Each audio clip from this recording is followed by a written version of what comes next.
stuck with me. So I am going to read some of those here. So let's do it. And I might include some book sounds in here as well.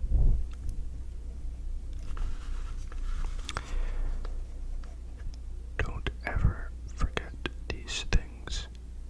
The nature of the world, your nature, how you relate to the world, what proportion of it you make up, that you are part of nature and no one can prevent you from speaking and acting in harmony with it always. I really like that one. There's a lot of,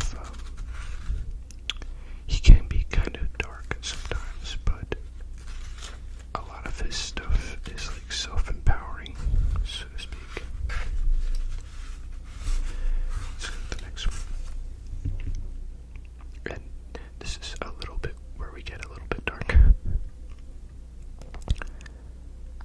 Not just that every day more of our life is used up and less of it is less, but this too. If we live longer, can we be sure our mind will still be up to understanding the world, to the contemplation that aims at divine and human knowledge? If our mind starts to wander, we'll still go on breathing, go on eating, imagining things, feeling urges and so on. But getting the most out of ourselves, calculating where our duty lies, analyzing what we hear and see, deciding whether it's time to call it quits, all the things you need a healthy mind for, all those are gone. So we need to hurry, not just because we moved closer to death daily, but also because our understanding, our grasp of the world may be gone before we get there. And yeah, I mean, it's true. You don't want to think about that because, majority of people don't want to think about their mortality, but the reality is a lot of us will get to a point where our mind goes before our body. So just food for thought. Here I kind of highlighted just this one line that I really liked. Again, it's a good self-empowerment kind of line. So here it is. To stand up straight, not straightened. So that's kind of self-explanatory, where it's like you will always have like the power or capability to stand yourself up straight. But also, I don't think it's always necessarily a bad thing to have help, but you can always help yourself. But yeah, definitely, like, don't be afraid to ask for help, though. Seriously.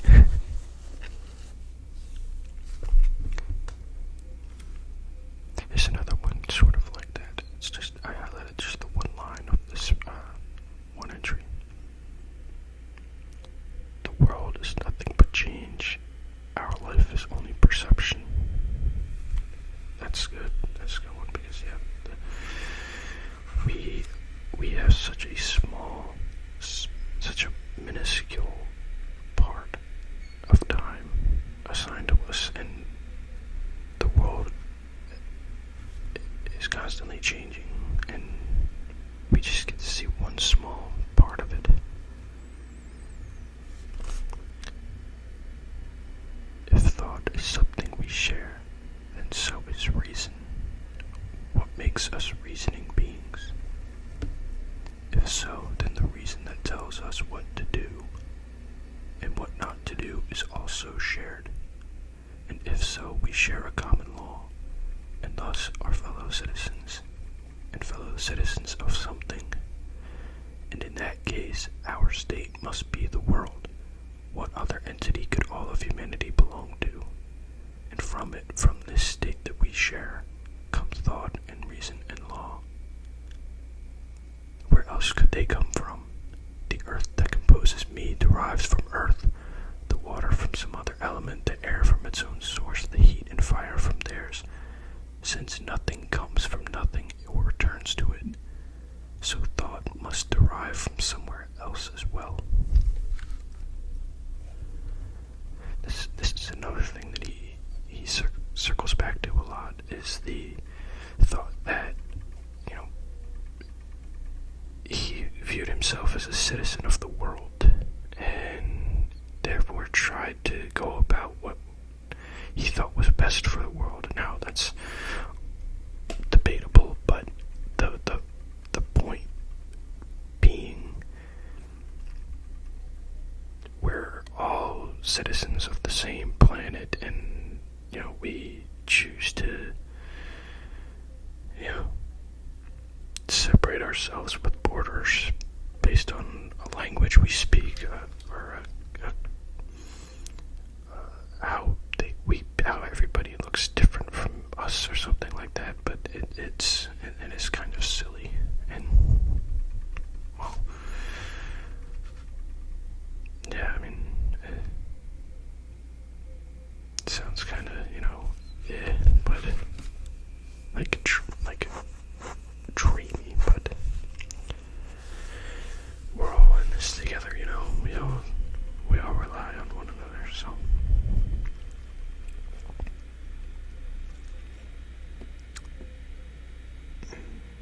Okay, here's the next one. Choose not to be harmed, and you won't feel harmed. Don't feel harmed, and you haven't been. Now, I could kind of see this being used by right-wing nut jobs, but people that super free speech people who say that I don't believe in hate speech, but I believe in hate speech, and I believe there are things you probably should not say. But ultimately, kind of you can say what you want to say, but that doesn't mean you have freedom of consequence. For the people in the U.S., freedom of speech doesn't mean freedom of consequence. But I think this also means that for certain things, you can just turn your back on and ignore and not. What's the word? Not get involved in, so to speak. But again, it's just more kind of the self-empowerment kind of stuff he talks about. Okay. Next up.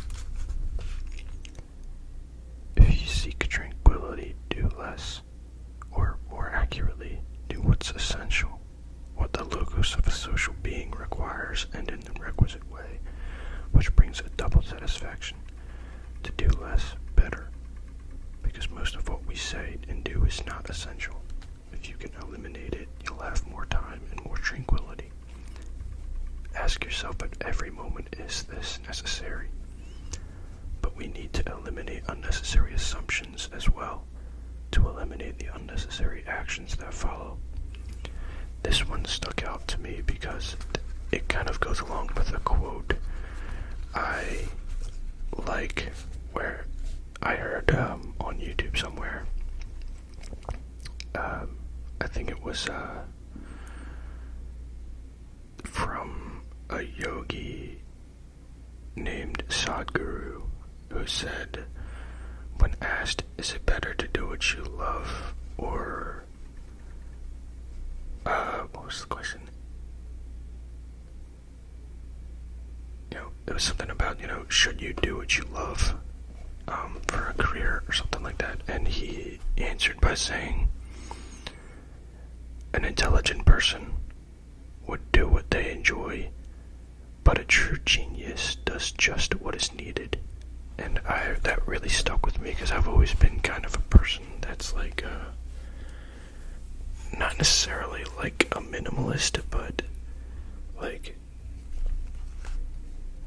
do you really need to do that sort of thing? Like, can't you just like chill or something like that? I don't really know how to put it in words, but I'm not an extravagant person. Like, I don't believe in extravagant purchases and stuff like that. Like, but that goes. So that quote stuck with me because it goes along with like how I've always thought about it, and that quote from Sadhguru. Next up, constant awareness that everything is born from change.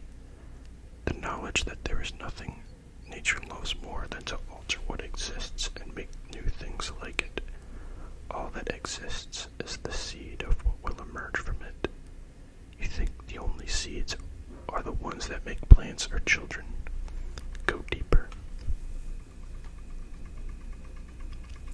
Again, going back to that earlier quote about everything is change. Everything is constantly changing. We're just along for the ride, basically. This was a good quote. Time is a river, a violent current of offense, glimpsed once and already carried past us, and another follows, is gone. Or wait, no. Let me start over. Time is a river, a violent current of events, glimpsed once and already carried past us, and another follows and is gone. So that doesn't necessarily match with what I literally just said about time is change, we're just along for the ride. That one's saying, time is change, and we just watch from the sidelines. Which makes sense to me. We are just, we're both along for the ride, but also watching from the sidelines, because everything will go on without us, you know what I mean? Okay, let's find the next one here. Okay. If an action or utterance is appropriate, then it's appropriate for you. Don't be put off by other people's comments and criticisms. If it's right to say or do it, then it's the right thing for you to do or say. The others obey their own lead, follow their own impulses. Don't be distracted, keep walking, follow your own nature and follow nature along the road they share.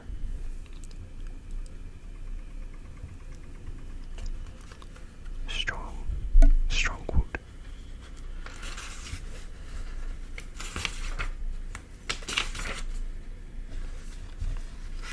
This was another one that really stuck out to me.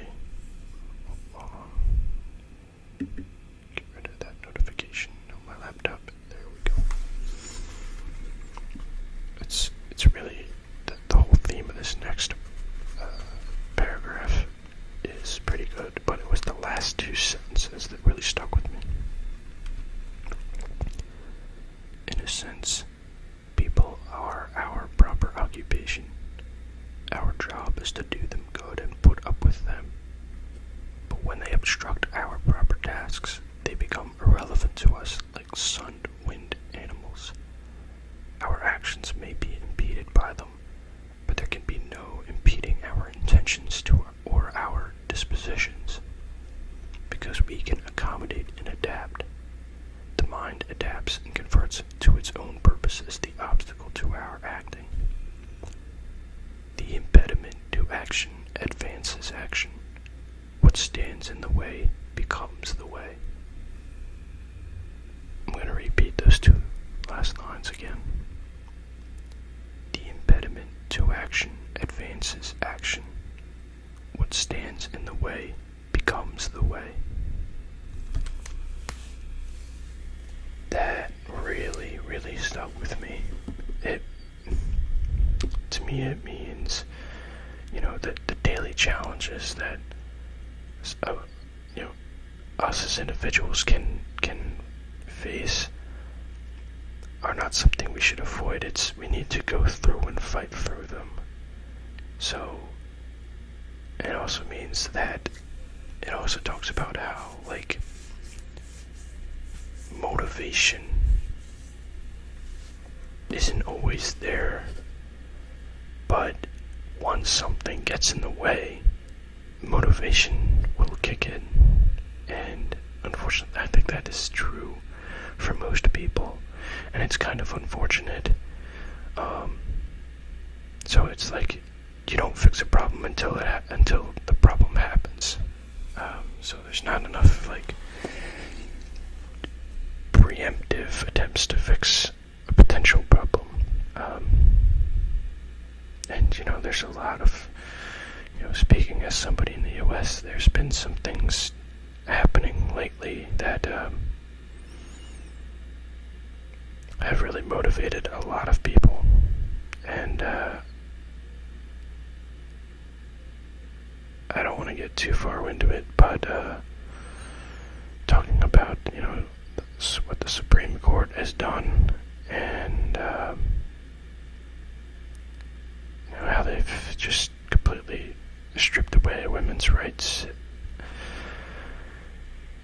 Should more have been done before they did that? Yeah, I think so. Unfortunately, nothing happened. But now, you just get the sense that there's going to be more effort than ever to protect women's rights. And let's just leave it at that. What the Supreme Court has been doing the last month or so has really been sickening, to be honest. But let's not go any further into it. Let's just find the next quote. Okay. The way people behave, they refuse to admire their contemporaries, the people whose lives they share. No, but to be admired by posterity, people they've never met and never will. That's what they set their hearts on. You might as well be upset at not being a hero to your great-grandfather. That, I literally laughed out loud at that because I think that quote is incredibly relevant today. Incredibly relevant. And yeah, you might as well be upset at not being a hero to your great-grandfather. That's amazing. There's a lot of people that need to hear that quote. A lot of people.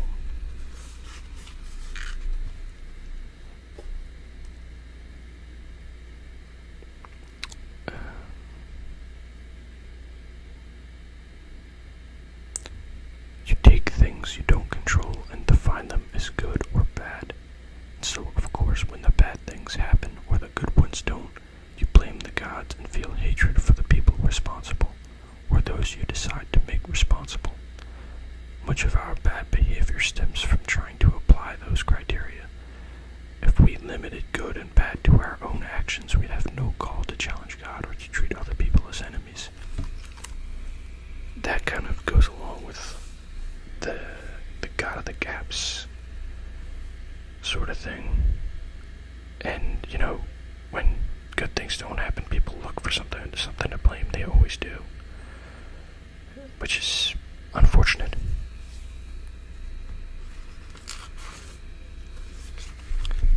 When you need encouragement, think of the qualities the people around you have. This one's energy, that one's modesty, another's generosity, and so on.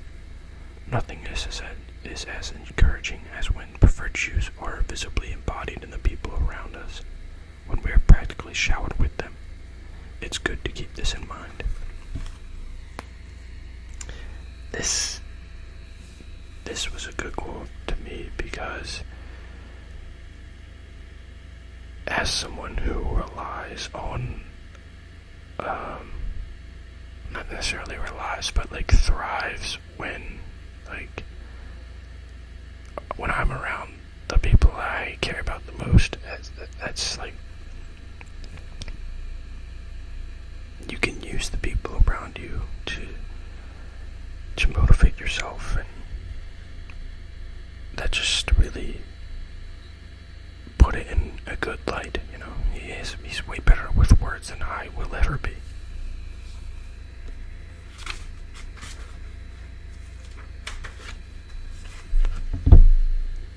Okay, here's one. This is one line from a paragraph.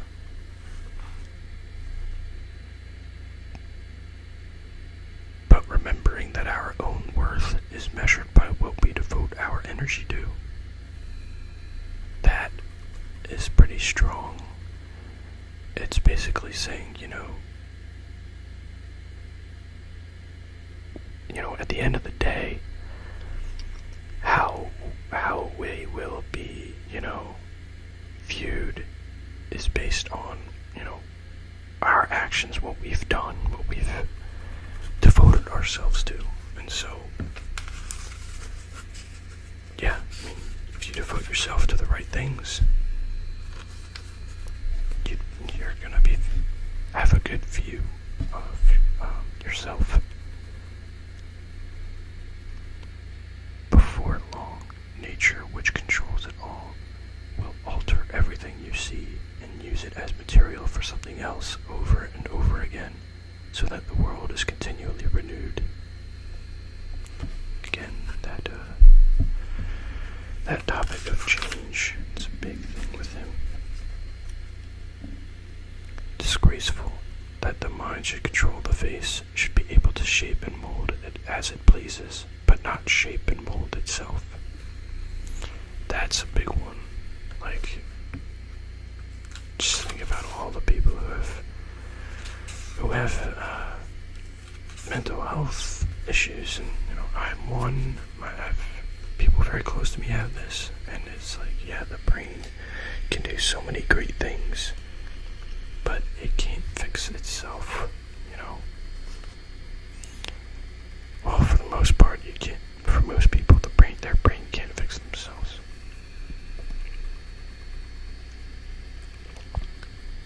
There's a couple more quotes getting towards the end here.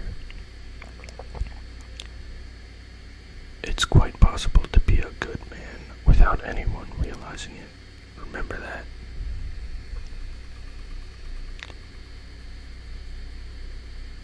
It's silly to try to escape other people's faults. They are inescapable. Just try to escape your own. That first one kind of stuck with me because of some personal issues that I have, and it really is basically saying, just because nobody doesn't notice you doing something good doesn't mean you didn't do it. Do something good with, knowing that it's a good thing to do. You don't have to be recognized for doing something good. I kind of think people should be, and not enough people are, but that shouldn't also be why you're doing it, And then that second one, it's silly to try to escape other people's faults. They are inescapable. Just try to escape your own. That's, again, the self-empowerment kind of talk. And yeah, you most likely are not going to be able to change other people's nature, so just try to fix your own. Okay. I only have 3 highlighted things, paragraphs, lines left. Let me go to the next one. Where is it? Here it is. Enter their minds, and you'll find the judges you're so afraid of, and how judiciously they judge themselves. So that one, to me, means, the people who you think are judging you will always be judging themselves harder. So, don't focus on that.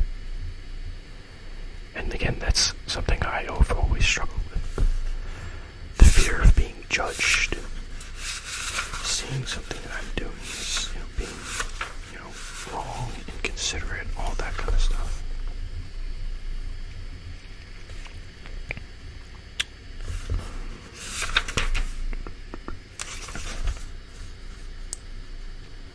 This is the second to last one.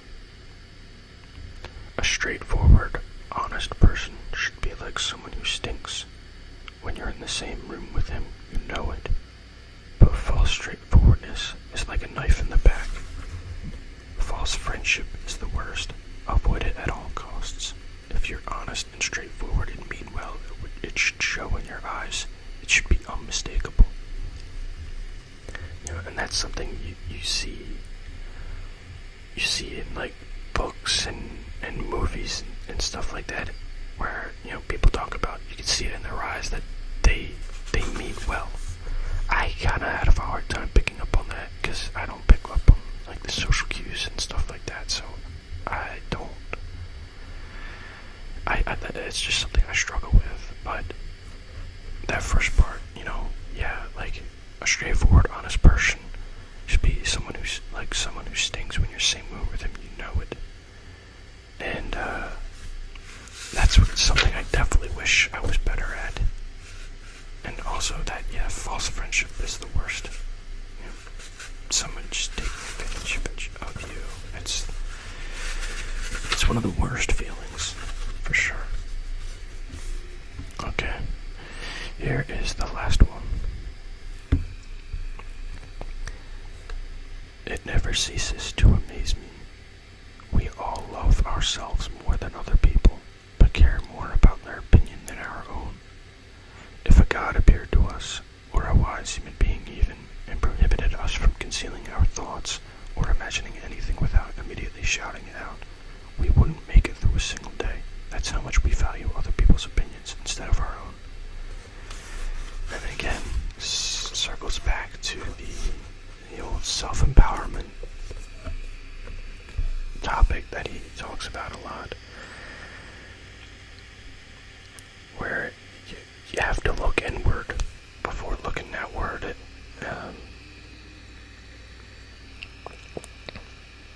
And it's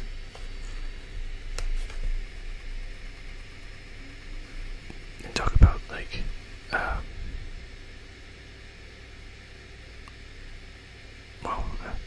I lost my train of thought as I'm rereading it.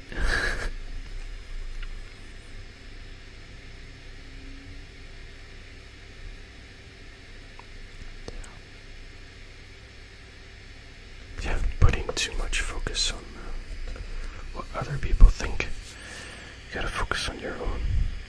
But anyway, so that were some of the highlights from Meditations by Marcus Aurelius. I would very highly recommend the book.